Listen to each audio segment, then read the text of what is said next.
Hi అండి, అందరికీ నమస్కారం. సెల్లైటిస్ గురించి పూర్తి వివరాలు మీకోసం. సెల్లైటిస్ అనేది బ్యాక్టీరియల్ ఇన్ఫెక్షన్. ఇది చర్మానికి తగిలిన గాయం ద్వారా శరీరంలోకి ప్రవేశిస్తుంది. గాయం ఉన్న ప్రతి ఒక్కరికి సెల్లైటిస్ అనేది రాదు. వ్యాపించడానికి గల కారణాలు ఫస్ట్ వన్ వచ్చేసి డయాబెటీస్ అంటే షుగర్ ఉన్న వాళ్ళలో ఏదైనా గాయమైనప్పుడు దాన్ని సరిగ్గా పట్టించుకోకపోవడం వల్ల అది ఇన్ఫెక్షన్గా మారి సెల్లైటిస్ అనేది మొదలవుతుంది.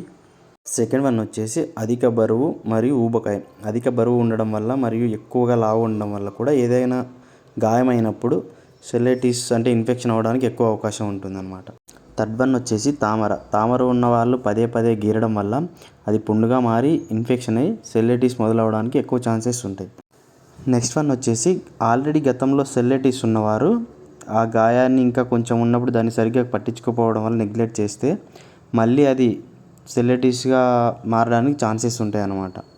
నెక్స్ట్ వన్ వచ్చేసి లుకేమియా అంటే రక్తపు క్యాన్సర్. సో దీని గురించి పూర్తిగా వివరంగా నేను ఒక షార్ట్ వీడియో చేస్తాను. ఇది ఉన్న వారికి కూడా సెల్లైటిస్ వచ్చేకి అవకాశం ఉంటుంది.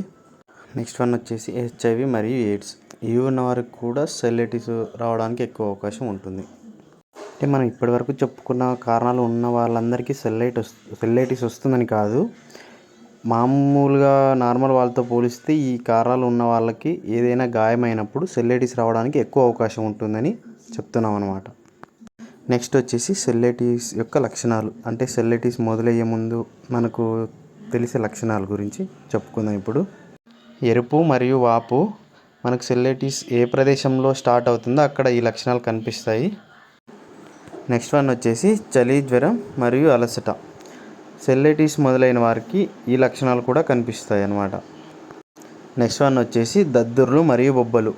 ఇది సెల్లైటిస్ నెక్స్ట్ స్టేజ్లో కనిపిస్తాయి అన్నమాట. నెక్స్ట్ వన్ వచ్చేసి నివారణ. అంటే గాయాలు కాకుండా ఎలా జాగ్రత్త పడాలి, ఒకవేళ గాయం అయిన తర్వాత సెల్లైటిస్ బారిన పడకుండా ఎలాంటి జాగ్రత్తలు తీసుకోవాలనేది నేను మీకు ఇప్పుడు వివరిస్తాను. నెక్స్ట్ వన్ వచ్చేసి చర్మాన్ని శుభ్రంగా ఉంచుకోవాలి. అంటే చర్మం పొడిబారిపోకుండా, గాయాలు కాకుండా కొంచెం చర్మాన్ని జాగ్రత్తగా చూసుకోవాలన్నమాట. నెక్స్ట్ వన్ వచ్చేసి ఏదైనా పని చేసేటప్పుడు తగిన దుస్తులు వేసుకోవాలి. అలాగే తప్పకుండా పాదరక్షలు ధరించాలి.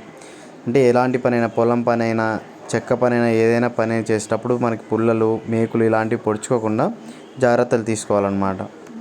నివారణలో నెక్స్ట్ పాయింట్ వచ్చేసి షుగర్ని కంట్రోల్లో ఉంచుకోవాలి. షుగర్ కంట్రోల్లో లేకపోవడం వల్ల మనకి ఏదైనా గాయం అయితే అది ఎక్కువ కాలం మానకపోవడం వల్ల అది సెల్లైటిస్కు దారితీసే అవకాశం ఉంటుంది.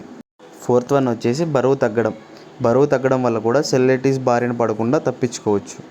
నెక్స్ట్ వచ్చేసి ధూమపానం మరియు మద్యపానం చేయకుండా కంట్రోల్లో పెట్టుకుంటే ఏమైనా గాయాలైనా కూడా అది సెల్లైటిస్ బారిన పడకుండా కాపాడుకోవచ్చు.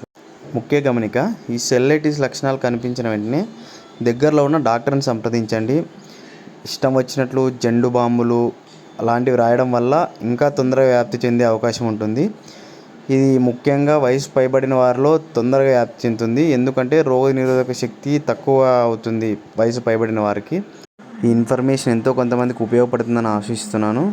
సో వీడియోని లైక్, షేర్ చేసి సబ్స్క్రైబ్ చేసుకోండి. మరిన్ని మంచి వీడియోస్ కోసం ఛానల్ సపోర్ట్ చేయండి.